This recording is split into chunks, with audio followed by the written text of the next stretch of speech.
Welcome back to Mental Wellness Evolution. I'm Jeff, and thanks for being here.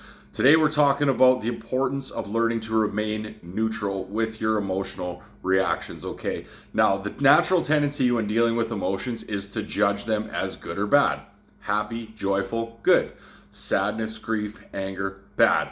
But the problem with this is when we label an emotional state bad, we have a tendency to start fighting against it with our mind. And our mind and emotions are intimately entwined. So thoughts drive emotions and feelings, which drive thoughts, which drive us back into emotions and feelings. And when we have what we perceive to be a bad emotional reaction, we have a tendency to fight against it with our minds. And anybody who's ever tried to control their emotional states by utilizing their mind knows it doesn't work all that well. So what we really need to start doing is learning to be neutral with them, learning to sit back and just allow them the space to be. The best analogies I've ever heard for this was just to imagine your emotions like children. You have, say, pick a number, four emotions. You got a happy kid, you've got a joyful kid, you've got a sad kid, and you've got an angry kid. Okay, well, they're all your children. You love them all the same.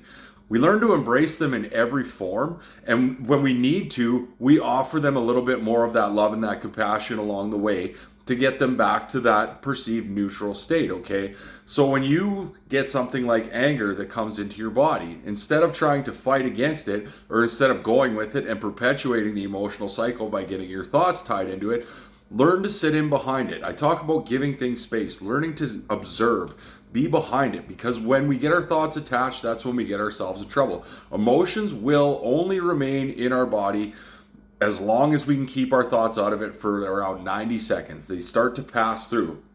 We get ourselves stuck in story time telling us that, oh, I shouldn't be this way, or I shouldn't feel this way, or why can't I stop this? And we fight against it with our minds.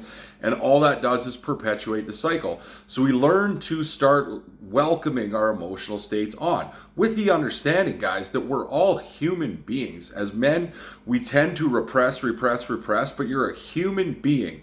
You're going to experience emotions. You're going to experience the full gamut of them, all of them, unless you're a psychopath and there's something wrong with your brain, which is actually what psychopathy is the part of the brain that deals with emotions. I believe it's the limbic system is damaged, so they don't actually feel any of those emotional states that a normal human being would feel. But most of us, we're going to feel all of these things, guys, and if we don't allow ourselves the space to feel them, we repress them. They're going to become an issue for us at some point. We can't just keep putting them down forever and forever, okay? But when we start to accept that, hey, anger is a healthy human emotion, and I think that's a hard one for men to get around sometimes. But anger, it's incredibly healthy for us, guys. In lots of ways, it shows us where we're being disrespected, where we need to stand up for ourselves, things like that. Now, obviously, that doesn't give us a free rein to go around exploding and coming undone on everybody, because we have that emotion inside of us. But it's part of our experience. Same thing with sadness, fear, guilt, shame. All of those perceived bad emotions are all part of the human experience. And when we learn to allow them and not fight against them, that's when we're going to get really good at emotional intelligence, okay, guys? And this takes practice, it takes work, and it takes effort. And a lot of it takes us getting back in touch with our bodies and getting in touch with the mind-body connection. Because as men, what we tend to do is we're very thought-driven. Thoughts are masculine, emotions are feminine. Energy, don't get this twisted, that doesn't mean one or the other. That means we both have a balance of energy inside of us. But we tend to be far more in the masculine, where we think a lot. Men are natural inclination is to problem solve, to figure out solutions, that type of thing. That's the masculine energy. Now, women do this as well, but it's just we want to have that balance. But we avoid emotions as men. Emotional avoidance is something that most of us do.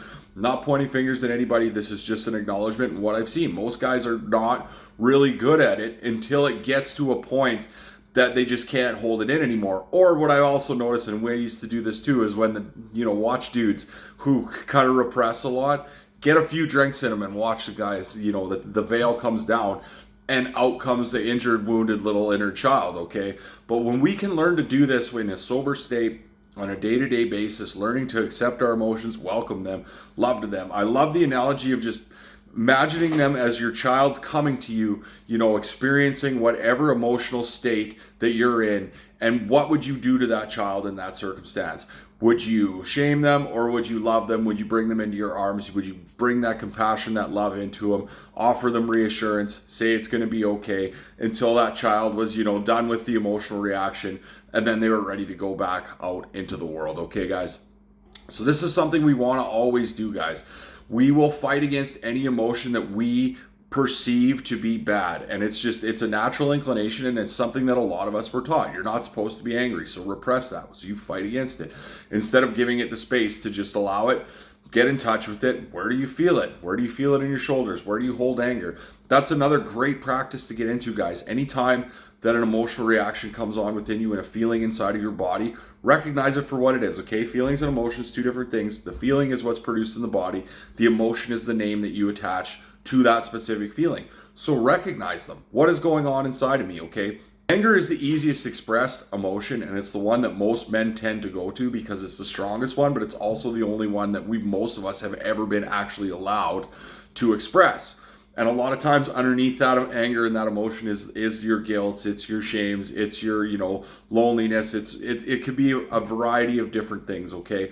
But the better we get in touch with those things, the better we get at being able to recognize what's going on inside of us.